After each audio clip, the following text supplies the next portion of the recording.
What if I told you that the very alcohol sitting on your shelf holds a secret, a profound connection to ancient mysticism and alchemy?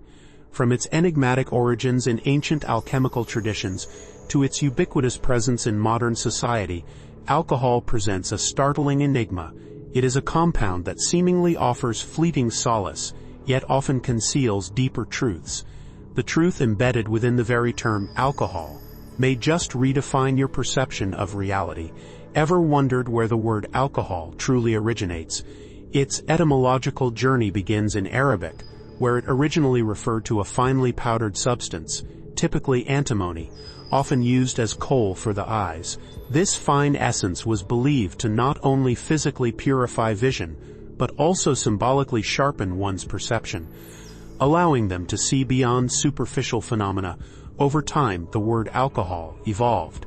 Imagine a process so potent it could transform the mundane into the miraculous.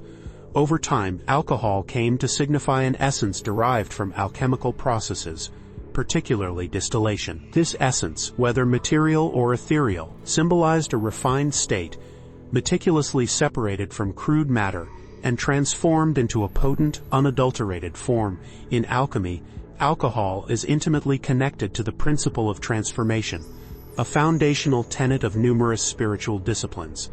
Much like raw materials undergo distillation to yield their purest extract. But what happens when this powerful principle is corrupted, misused? The human soul also undergoes a comparable purification process through dedicated spiritual practices. However, when this profound essence is misused, as exemplified by excessive alcohol consumption, it becomes a deceptive surrogate for true spiritual metamorphosis, merely mimicking the transcendence it was meant to inspire. The very process of distillation, vital for. Consider the profound parallels between the creation of spirits and the purification of the human spirit. The creation of alcohol strikingly mirrors spiritual alchemy in its material application. In distillation, the pure is meticulously separated from the impure, yielding a concentrated final product. Mystically, this parallels the soul's arduous journey through life's trials, emerging refined and closer to the divine. Yet alcohol itself embodies a paradoxical enigma in this context. While it is the result of a refined process, what if the very substance meant for purification actually disconnects us? Its consumption often leads to disunity rather than unity. The spiritual essence alchemy seeks to distill is heightened consciousness, clarity, and divine connection. Alcohol, as a physical compound, mimics this experience by altering perception and consciousness, yet it remains merely a shadow of true inner. Instead of elevating us, what if alcohol actually pulls us down? Transformations are achieved through disciplines such as meditation, prayer, and rigorous self-discipline. Rather than uplifting the soul, alcohol often tethers it even more deeply to the material plane. In mystical traditions, the soul is often depicted as a flickering flame or radiant light, ceaselessly striving to merge with its divine source.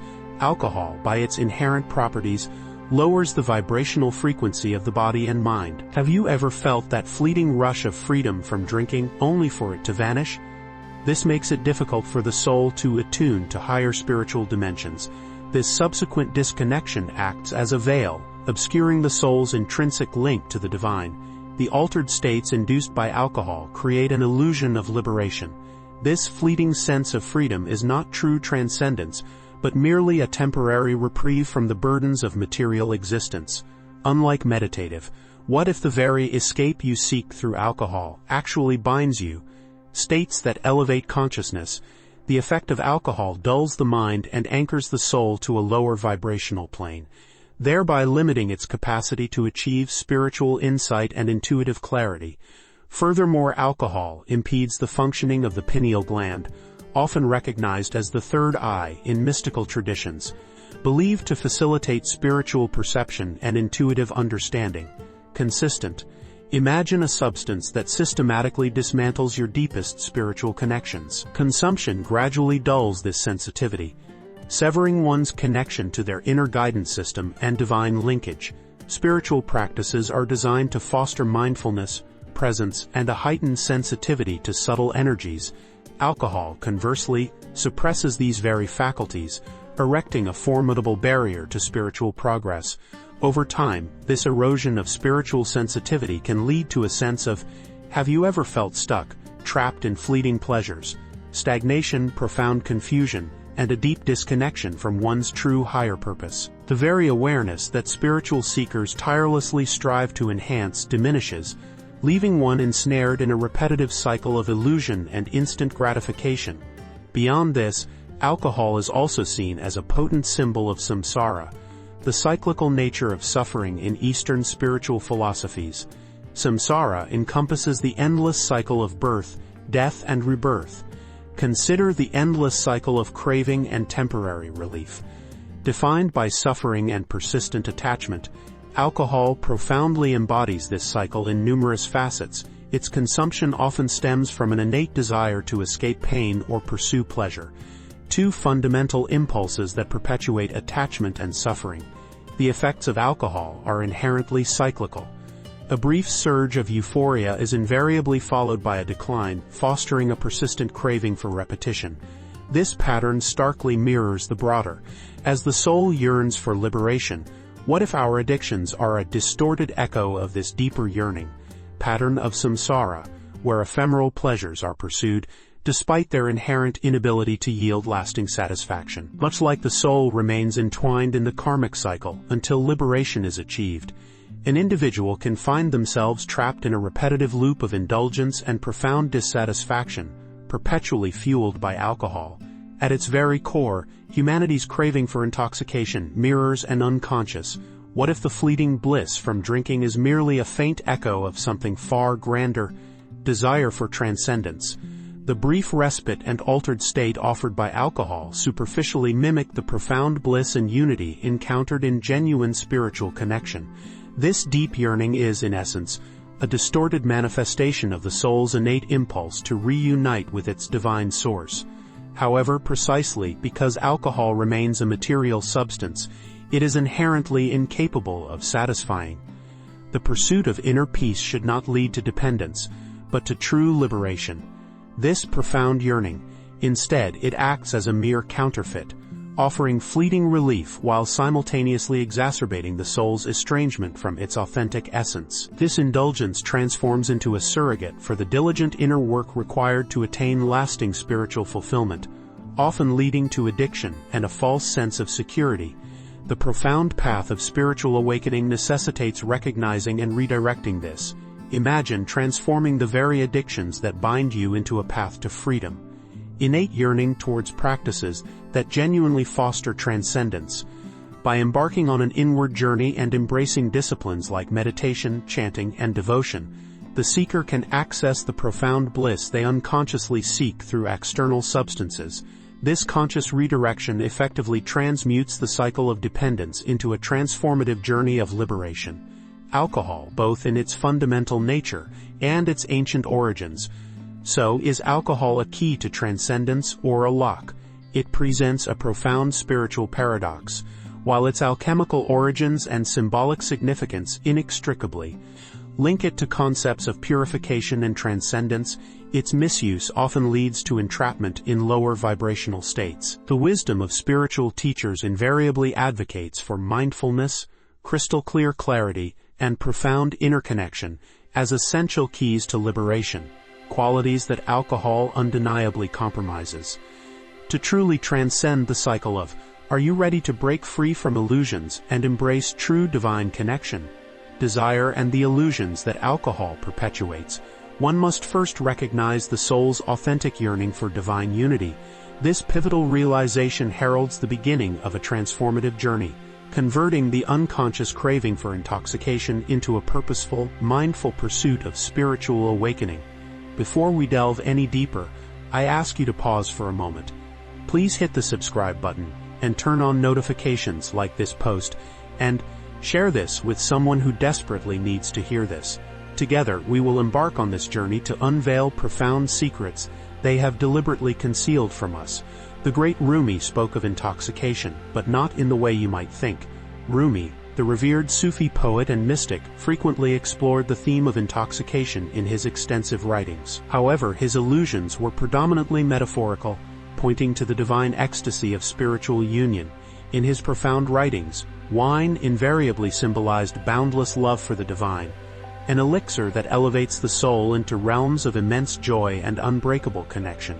He famously wrote, "He urged us to be intoxicated with love. But what kind of love? Be drunk with love, for love is all that exists." Rumi sharply contrasted this divine intoxication with the deceptive solace offered by physical inebriation. He cautioned that while physical wine might provide an instant reprieve, it ultimately induces spiritual numbness, obscuring the precise clarity required to apprehend higher truths. For Rumi, true intoxication did not stem from material substances, but rather, true surrender, not substance, was Rumi's path to transcendence, from absolute surrender to the beloved, to God, a surrender that empowers the soul to transcend all worldly limitations. In Rumi's rich Sufi tradition, the metaphor of intoxication often embodies the dissolution of the ego and the complete embrace of divine unity. Physical alcohol, however, is viewed as a pale and perilous imitation of this exalted state, luring the seeker with a counterfeit experience that ultimately entangles them even more deeply within the Osho, the master of mindfulness, had a strict warning regarding alcohol. Material world. Osho, a profound spiritual teacher, consistently underscored the paramount importance of mindfulness and being fully present in the moment. For him, alcohol presented a significant impediment to mindfulness. He elaborated that alcohol dulls the senses and distances one from the stark reality of their existence, thereby creating a deceptive sense of liberation.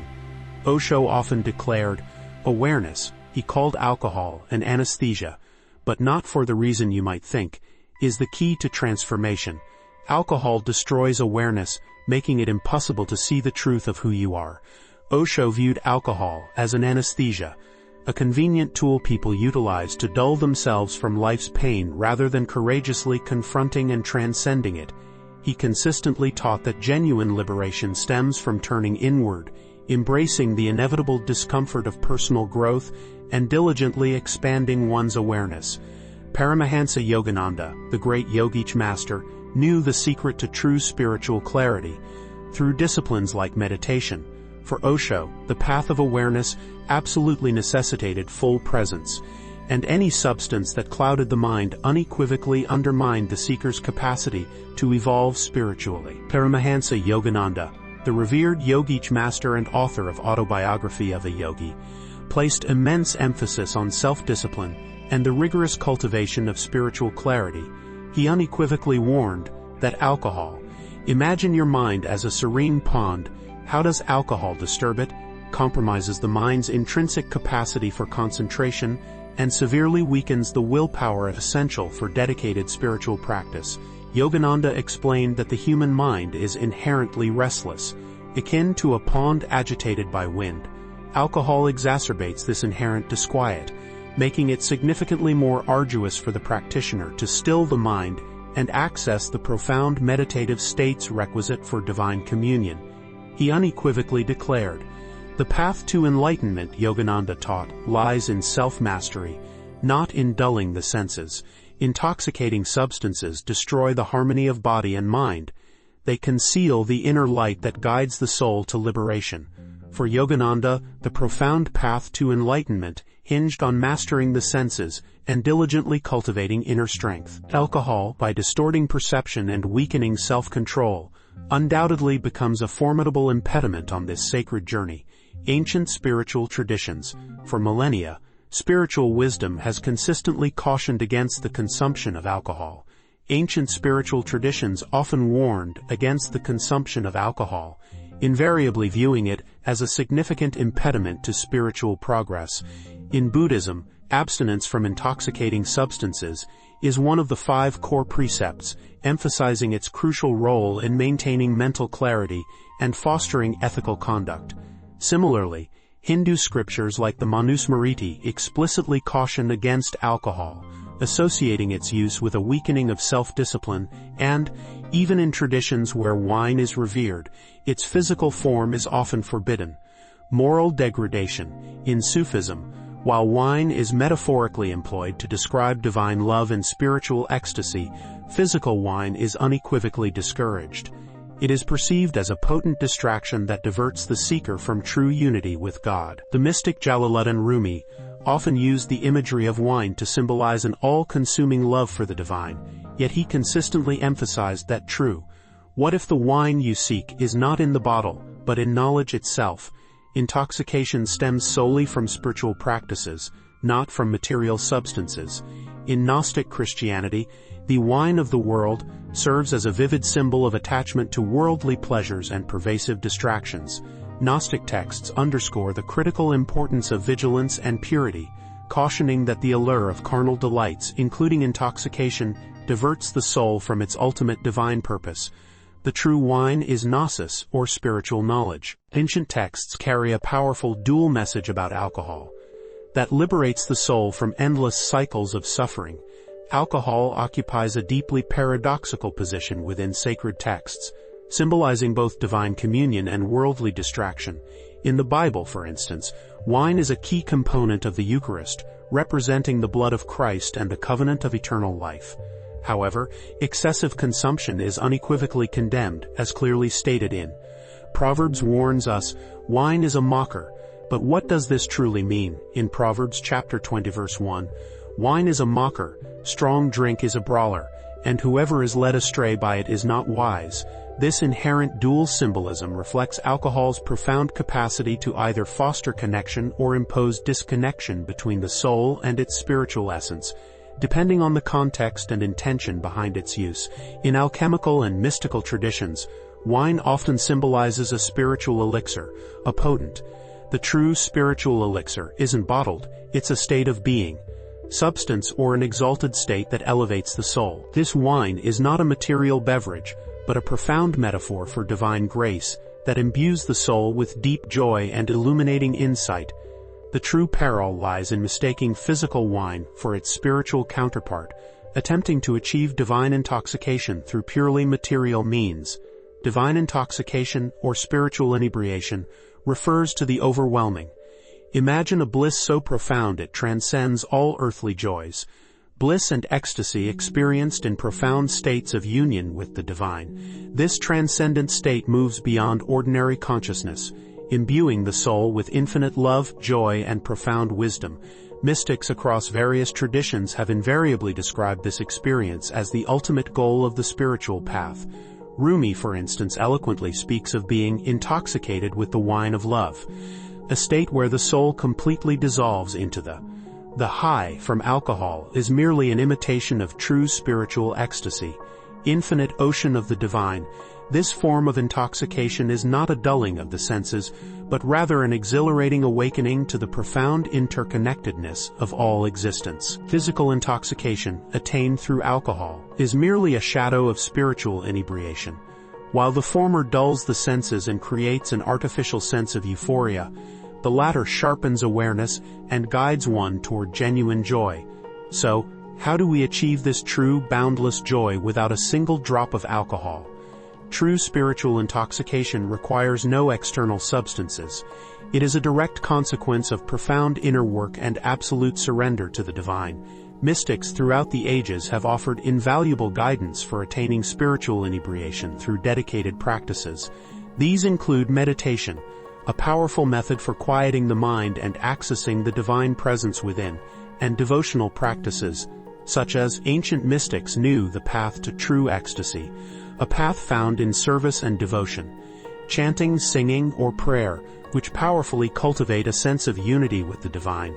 Additionally, selfless service, expressed through acts of profound love and compassion, offers another avenue, fostering the dissolution of the ego and the opening of the heart to divine grace. The timeless Persian poet Hafiz beautifully encapsulates the very essence of spiritual intoxication. I am a hole in a flute that the Christ's breath moves through. His words echo profound humility, a call to liberation. Listen to this music here. Hafiz masterfully conveys a deep sense of complete surrender to the divine, allowing its boundless grace to flow unimpeded through the soul. The time has come to lift the veil, dismantle the illusions, and reclaim our innate divine connection. If you have journeyed with me this far, you are undoubtedly ready for the next pivotal step in your spiritual evolution. Subscribe now and share this with someone who desperately needs to hear this. Together, we will embark on this journey to unveil profound secrets they have deliberately concealed from us.